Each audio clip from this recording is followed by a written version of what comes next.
आप सभी का एग्ज़ाम नगरी के यूनिवर्सिटी प्लेटफॉर्म पे स्वागत है। देखिए जैसे बीएड वर्सेस बीटीसी अपडेट आप देख रहे हैं 11 अगस्त 2023 जब बीएड को सुप्रीम कोर्ट के द्वारा प्राथमिक से बाहर कर दिया गया था। उसके बाद बिहार राज्य में प्राथमिक शिक्षक भर्ती के लमसम 80,000 पद, जिस पे बीएड अभ्यर्थी बीटीसी अभ्यर्थी दोनों को मौका दिया गया था और एग्ज़ाम भी दोनों ने साथ में दिया था। उसके बाद वहाँ के डीएलएड अभ्यर्थी बिहार के चले गए सुप्रीम कोर्ट और उसी 11 सुप्रीम कोर्ट जाने के बाद जो 11 अगस्त का फैसला आया था उसको भी आधार बनाया और बीएड अभ्यर्थी को बाहर करने के लिए। और इसमें कई सुनवाई हुई, कई सुनवाई के बाद इसका आर्डर अपलोड हो गया। आर्डर मेरे पास है, मैं आपको बताऊंगा। बिहार प्राथमिक शिक्षक भर्ती बीएड हुआ बाहर हुआ कि नहीं, क्या बीएड कर वालों का रिज़ल्ट नहीं आएगा, तो सभी बातों में चर्चा करेंगे। उससे पहले जो भी भाई बहन चैनल पे नए हैं, चाहे बीएड के हो बीटीसी के भाई बहन हो, चैनल को सब्सक्राइब कर बेल आइकन जरूर दबा दें, जिससे नोटिफिकेशन या सूचना आप तक सबसे पहले पहुँचे। क्योंकि कोई भी जानकारी हो, सही जानकारी हो, चाहे बीएड के अभ्यर्थी चाहे बीटीसी के अभ्यर्थी हो, सभी को सही जानकारी प्राप्त हो। चलिए बात करते हैं। ये सुप्रीम कोर्ट का आर्डर आया हुआ था। ये आप सुप्रीम कोर्ट का आर्डर दे सकते हैं in the Supreme Court of India civil original judiciary. तो देखिए यहाँ पे रिट पिटीशन अगर आप सिविल की देखें 661/2023, ठीक है। भगवान Krishna versus the Union of India ANR, ठीक है। तो पिटिशनर जो है भगवान कृष्ण, यही गए थे, डीएलएड के अभ्यर्थी थे बिहार से सुप्रीम कोर्ट में बीएड को बाहर करने के लिए। तो ये जो रिस्पोंडेंट हैं द यूनियन ऑफ इंडिया, इसमें आर्डर आया the present petition has been instituted by the petitioner showing invalidation of the notification dated 28/6/2018 issued by the National Council for Teacher Education NCT in terms of direction of the central government given under section 23(1) of Right of Children to Free and Compulsory Education Act 2009. This notification introduced certain amendments to and the earlier notification dated 23 August 2010, laying down necessary qualification for the teacher both at the primary as also the upper primary level. Substance of the amendment notification was that the candidate holding BEd degree would be entitled to the appointment as primary school teacher subject fulfilling certain other requirements. In the judgment of this court delivered in the civil appeal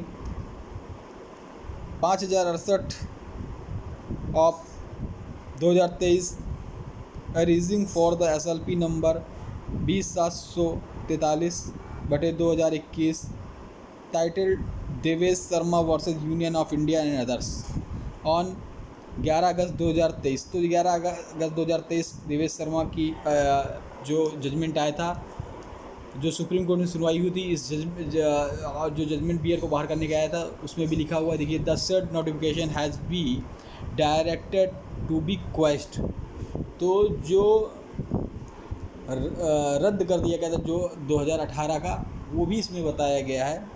bye this judgement this court upheld the decision of the Rajasthan High Court questioning the set. Rajasthan से भी question हो गया था notification. We apply the ratio of said judgment in this writ petition. The present petition stand allowed in the terms where to the extent the same related to the notification issued by NCT 28/6/2018।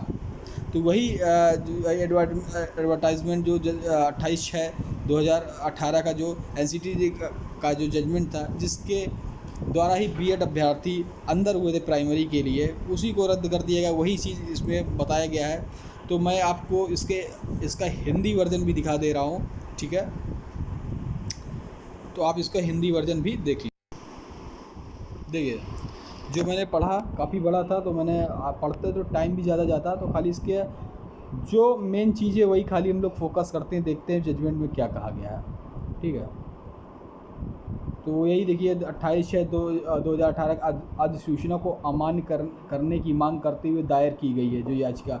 बच्चों को मुफ्त अनिवार्य शिक्षा 2009, जो मैंने आपको बताया था, दोनों स्तरों के लिए शिक्षक योग्यता निर्धारित की गई। अधिसूचना का सार है कि बीएड अभ्यर्थी डिग्री धारक कुछ अन्य आवश्यकताओं को पूरा करने के आदि प्राथमिक विद्यालयों के रूप में नियुक्त होने के हकदार होंगे। तो जैसा एनसीटी ने किया था, फिर देवेश शर्मा आप देख रहे हैं, जो मैंने बताया था, देवेश शर्मा की रिट का भी जिक्र है, जो कि निरस्त अधिसूचना जो कि निरस्त कर दिया गया था, अधिसूचना को निरस्त करने हेतु निर्देशित किया गया था। इस निर्णय से कोर्ट को उक्त अधिसूचना रद्द करने के राजस्थान हाई कोर्ट के फैसले को बरकरार रखा, और इसमें उक्त निर्णय अनुपात लागू करते हुए वर्तमान में जो प्रार्थना ये संदर्भ स्वीकार किया जाता है कि यह हद तक एनसीटी, ये मेन चीज़ यहाँ से आप पढ़ेंगे, एनसीटी 2018 को जारी अधिसूचना से संबंधित परिणामी विज्ञापन और उनके अनुसरण, ये आप यहाँ से आपके लिए जो जजमेंट का है आप यहाँ से देख सकते हैं नीचे तक, यही मेन है। 28/6/2018 को जारी अधिसूचना से संबंधित परिणामी विज्ञापन और उसके अनुसरण में उठाए गए अन्य कदम अमान्य होंगे। तो इसने कहा है कि जब सुप्रीम कोर्ट ने 11/8/2023 को जो फैसला आया था, उसमें सुप्रीम कोर्ट ने रद्द कर दिया था 2018 एनसीटी का 28/6/2018 गजट पत्र। और उसके बाद ये 3 जजों की पीठ ने जब सुनवाई हुई बिहार वाले में, जो ये आर्डर आया, तो इस पर भी उन्होंने कहा कि 28/6/2018 को जारी हुई अधिसूचना से संबंधित कोई भी परिणामी विज्ञापन और उसके अनुसरण में उठाए गए अन्य कदम भी अमान्य होंगे। मतलब कुछ भी जो भी लाभ 28/6/2018 की जो एनसीटी का जो गजट पत्र था, उससे कोई भी जो लाभ लिया गया होगा, भर्ती की गई होगी, वो सभी उठाए गए कदम जो भी होंगे वो अमान्य माने जाएंगे, मतलब वो मान्य नहीं होंगे। तो अब इस फैसले से आप देखते हैं, इस फैसले का असर बहुत पड़ेगा, चाहे हिमाचल के बीएड डिग्री धारक हों, चाहे यूपी के गतिमान भर्ती चाहे 69,000 हों, क्योंकि इसमें 2018 को डेट माना है कि उसके बाद के, तो जो 18 जब वो रद्द हो गया उसके बाद के, तो इसके जो परिणाम हैं काफ़ी बीएड अभ्यर्थियों के लिए काफ़ी निराशाजनक होंगे कि 28/6/2018 इससे जो भी बीएड धारी लाभ लिए होंगे उनको दिक्कत हो सकती है इस कोर्ट में। इसमें आप साफ साफ देख सकते हैं, इसमें लिखा हुआ है कि परिणामी विज्ञापन 28/6/2018 को जारी अधिसूचना से संबंधित परिणामी विज्ञापन और उसके अनुसरण में उठाए गए अन्य कदम भी अमान्य होंगे। तो ये इतनी लाइन आप खुद पढ़ सकते हैं, मैं नहीं करता कि चाहे बीएड हो चाहे बीटीसी हो, मुझे उससे मतलब नहीं है, लेकिन आप ये इतना ज़रूर पढ़िए। तो इसका मतलब जो भी 28 जून 2018 से गजट से कोई भी लाभ दिया होगा या इससे कोई भी कदम उठाए गए होंगे, तो अब इसका प्रभाव जो भर्तियों में नियुक्त अध्यापक है उन पर भी पड़ेगा, क्योंकि इसमें साफ साफ लिखा हुआ है कि इसके द्वारा जो भी कदम उठाए होंगे वो अमान्य होंगे। इस याचिका में बिहार राज्य इस न्यायालय के संपक्ष एक पक्ष नहीं, हम इस प्रकार बिहार राज्य के अधिसूचना में कोई टिप्पणी नहीं करते, ठीक है।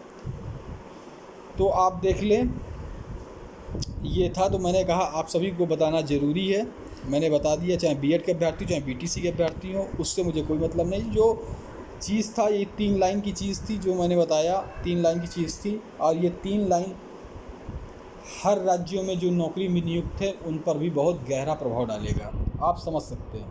क्योंकि 28/6/2018 को यहाँ पे अगर माने तो आदेश 28/6/2018 से लागू होता है, अगर इसको आप ये जजमेंट को पढ़ते हैं, जो अब क्लियर हो गया है। क्योंकि इसमें जजिस थे, मैं जजिस भी आपको दिखा दे रहा हूँ कौन कौन जजिस थे। 3 जजिस थे।